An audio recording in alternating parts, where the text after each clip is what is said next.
چیزیں ہیں، بے بنیاد باتیں. ہم جب قرآن پڑھتے ہیں تو اس میں سورہ اخلاص ہے، یعنی آخری سوروں میں، جس میں اللہ تعالیٰ واضح طور پر فرما دیا کہ قل هو اللہ احد اللہ الصمد لم یلد ولم یولد ولم یکن لہ کفوا احد. کہو وہ اللہ ایک ہے، یکتا ہے، اکیلا ہے. اللہ تعالیٰ سب سے بے نیاز ہے اور سب اس کے محتاج ہیں. نہ اس کی کوئی اولاد ہے، نہ وہ کسی کی اولاد، اور نہ کوئی اس کا ہمسر ہے.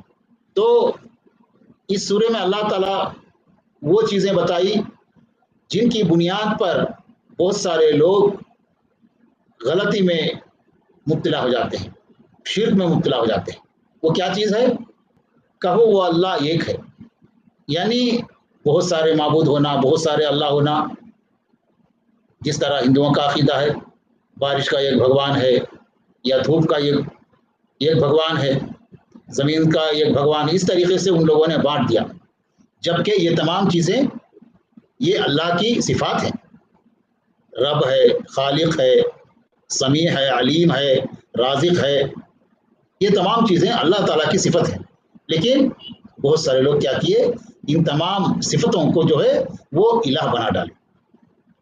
اور اللہ تعالیٰ اکیلا ہے اور وہ بے نیاز ہے، یعنی انسان اس کی عبادت کرے یا نہ کرے، اس کی کسی چیز کی ضرورت نہیں ہے. اس کو وہ کسی کا محتاج نہیں ہے، نہ عبادت کا محتاج ہے، نہ انسان کا محتاج ہے، نہ پانی کا محتاج ہے، نہ رزق کا محتاج ہے، اور نہ اس کی کوئی اولاد ہے، نہ وہ کسی کی اولاد. دیکھیے، انسان پیدا ہوتا ہے تو وہ کسی کی اولاد ہوتا ہے.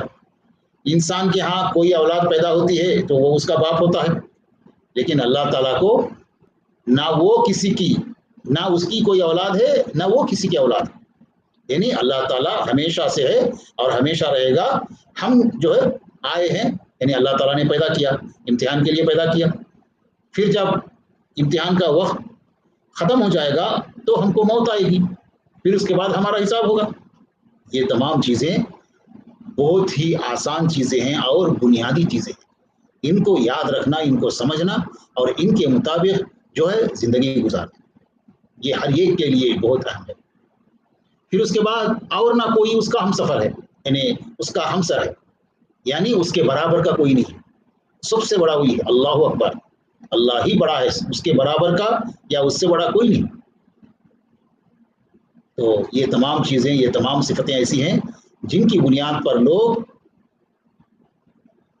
دوسروں کو اللہ کے ساتھ شریک کیا اور وہ لوگ شرک کا ارتکاب کر گئے.